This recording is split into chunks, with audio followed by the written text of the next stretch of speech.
नमस्कार साथियों, स्वागत है आपका अपने चैनल यानी कि रॉयल न्यूज़ 24 पर। साथियों, हमने सोनपुर पर बहुत ज़ोर दिया, इसका वजह भी है क्योंकि यहाँ पर जो ऐतिहासिक जो इसकी धरा है और इसकी जो नींव है बहुत ही नीचे है।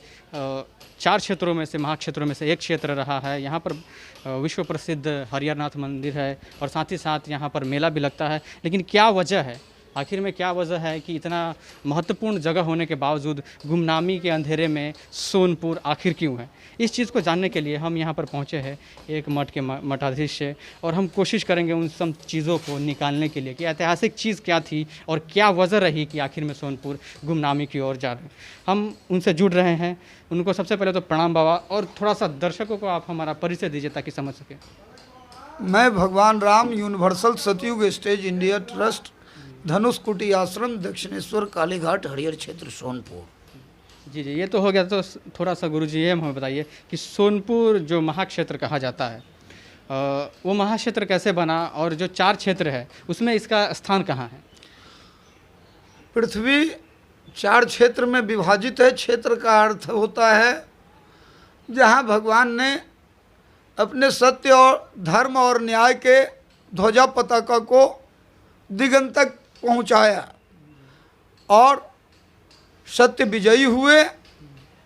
उसी में पृथ्वी का ये ऑरिजिन क्षेत्र है, मूल क्षेत्र है हरिहर क्षेत्र, यानी शुरुआती यही है। शुरुआती यही है।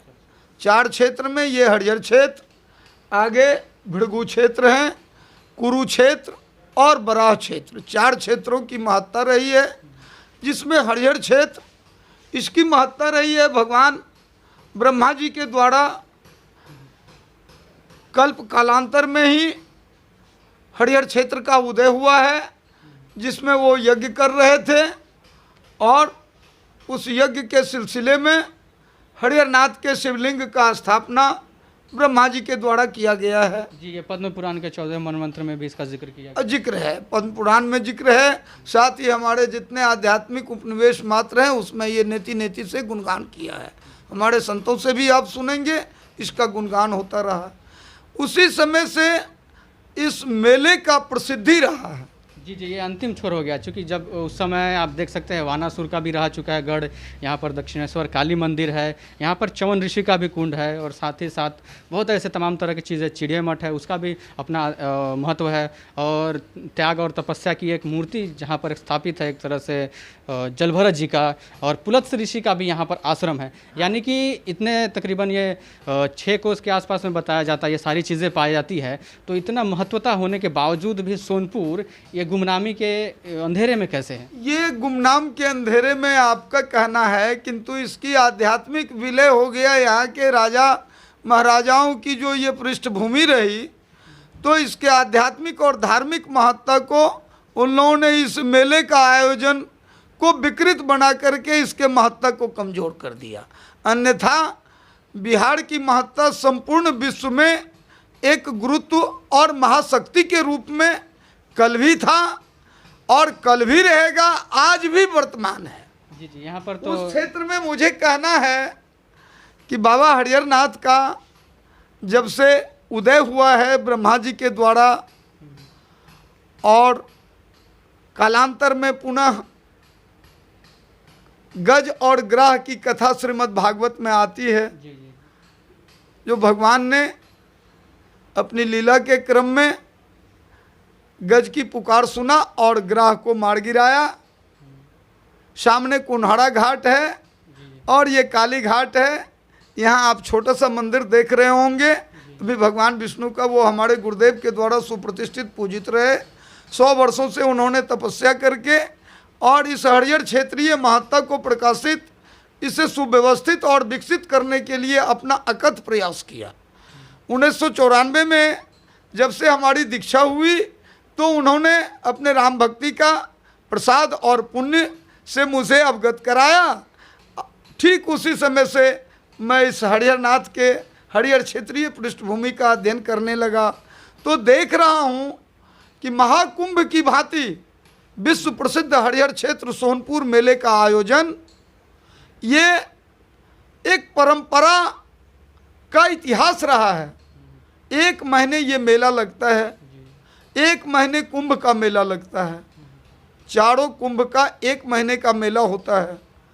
मेला का अर्थ ही है समागम, सभी भाईचारों का एक साथ बैठ करके और एक आनंद और खुशी का त्योहार मनाना। तो ये कार्तिक महीने होते हैं। कार्तिक पूर्णिमासी के दिन ये नारायणी और चंद्रमा के संगम की तिथि होती है। उस तिथि के पश्चात मेला का आरंभ होता है।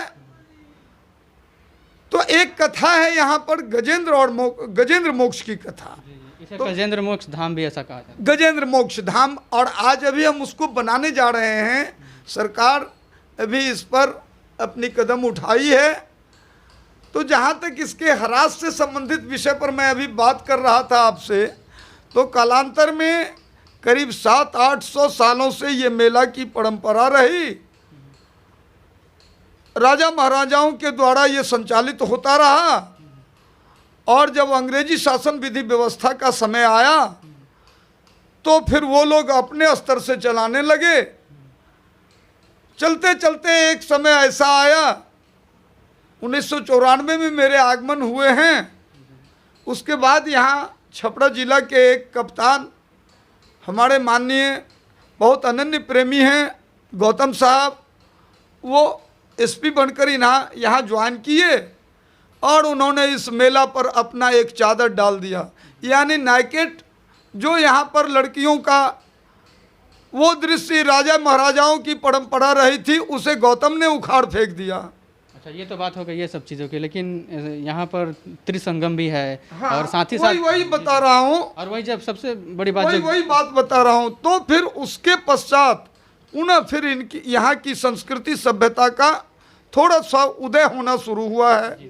तो आप ये जानिए कि ये पंचवेणी संगम है।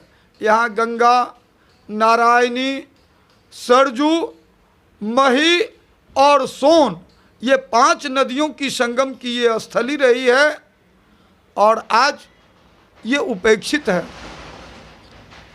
त्रिवेणी संगम इलाहाबाद है, वहाँ कुंभ लगाए जाते हैं, किंतु कुंभ की कथा यदि आज हमारे सरकार इस चीज़ को समझ ले कि बिहार का ये सर्वश्रेष्ठ स्थली है, यहाँ का विकास, यहाँ की संस्कृति, यहाँ की सभ्यता और यहाँ की शैक्षिक वातावरण, इन सारे बिंदुओं पर गहन रूप से विचार करके, तो मैं सोचता हूँ कि बिहार एक न एक दिन संपूर्ण विश्व का पर्याय बन सकता है।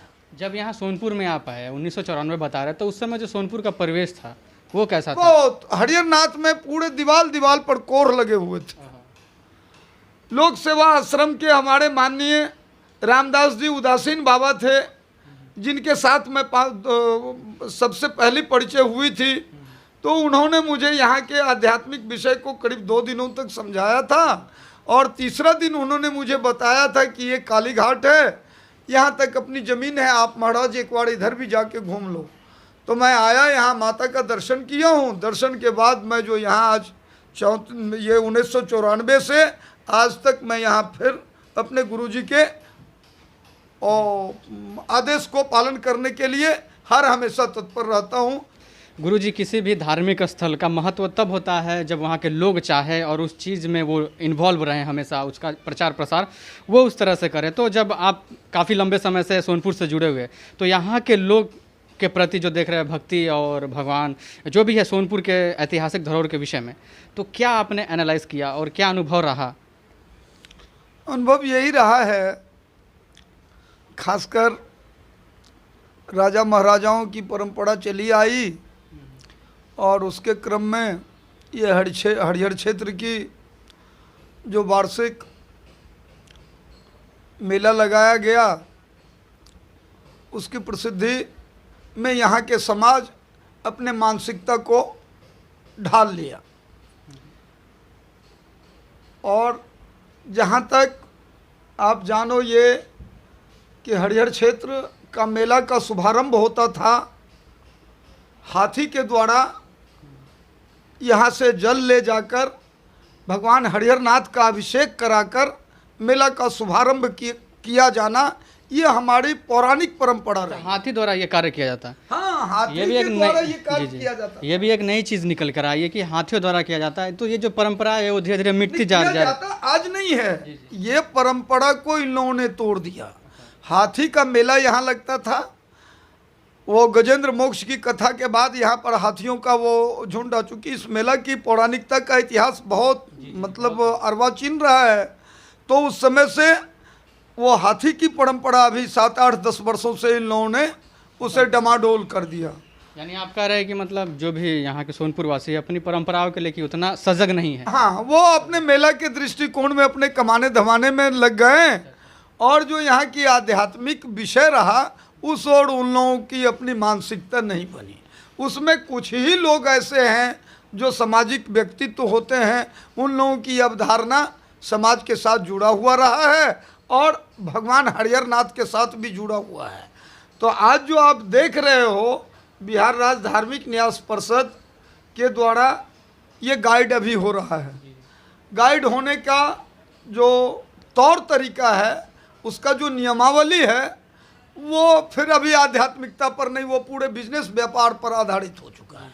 अब देखिए, समस्या यह होती है कि जब आप किसी धार्मिक स्थल से जुड़े होते हैं, इतने पौराणिक स्थल से जुड़े होते हैं, तो आप में दैविक सक्षमता कहीं ना कहीं होती ही होती है। अगर चाल है सोनपुर वासी की इस चीज़ को हमें दुनिया तक पहुंचानी है, हालांकि बस आपको जानकारी पहुंचानी है, इसकी महत्वता तो खुद ब खुद हो ही जाएगा।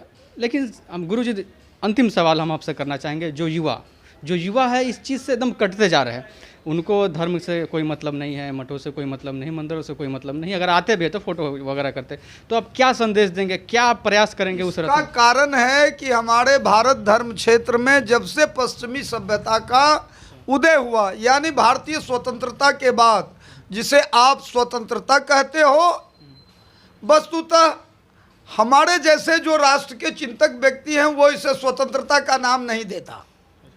क्यों? उस दिन धर्म का मतलब परतंत्र हो गया। हाँ, क्यों कि हमारे पश्चिमी पाकिस्तान का बंटवारा यानी पूर्ण रूप से यहाँ का ट्रूथ रिलीजन, उसके साथ आज़ादी का इन लोगों ने जश्न भी मनाया कि मैं आज़ाद भारत बनाने जा रहा हूँ, और पाकिस्तान का बंटवारा कर दिया। गुरुजी, लेकिन ये तो बातें पुरानी हो गई, लेकिन हम पुरानी बातों को जब तक घिसेंगे तब तक मुझे लगता है कि समाधान नहीं निकले।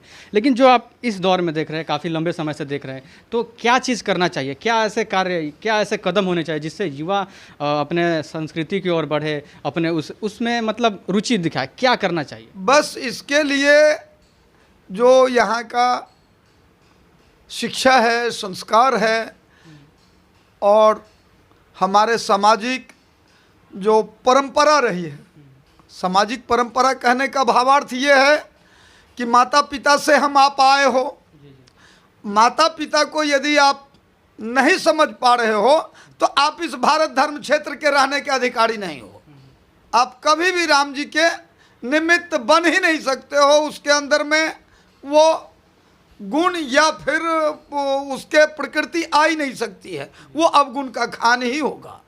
तो जो माता पिता अपने गुरुजनों की सेवा करेंगे, उनके आज्ञा का पालन करेंगे, वही फिर इस विकास के रास्ते के प्रशस्तीकरण कर सकते। जी, यानी कि शिक्षा के साथ साथ जो हमारे पहले गुरु होते हैं माता पिता, उनको ये जिम्मा लेना पड़ेगा कि हम अपने संस्कृति में बच्चों को ढाल सके। अंतिम सवाल हम आपसे पूछना चाहेंगे कि सोनपुर के विषय में अंत में आप क्या संदेश देना चाहेंगे? सोनपुर के विषय में मैं यही कहना चाहूँगा, आने वाले दिन अपने परम श्रद्धेय गुरुदेव की जो महत्वाकांक्षी परियोजनाएँ थी, अटल साम्राज्य, सत्ता पक्षीय, राम भक्ति, ध्रुवीयकरण, ये संदेश इस सोनपुर के धनुषकुटी आश्रम दक्षिणेश्वर कालीघाट से संपूर्ण विश्व प्लावित हो, यही संदेश मेरा है। और इसी संदेश के साथ मैं भगवान राम आप लोगों को बहुत बहुत हार्दिक शुभाशीर्वाद देता हूँ। आइए फिर कभी हम लोग गंगा जी पर इस परिचर्चा को करें, क्योंकि गंगा जी भी उतनी ही चित्कार कर रही है जितनी धरती त्राहिमाम कर रही है। बहुत बहुत शुक्रिया बाबा जी जो अपने समय निकाला। तो साथियों आपने समझा सोनपुर कितना महत्वपूर्ण था ऐतिहासिक दृष्टिकोण से और सांस्कृतिक दृष्टिकोण से, और कैसे उसका विघटन हुआ और कैसे इसका विकास हो सकता है, आपने गुरुजी के माध्यम से सुना।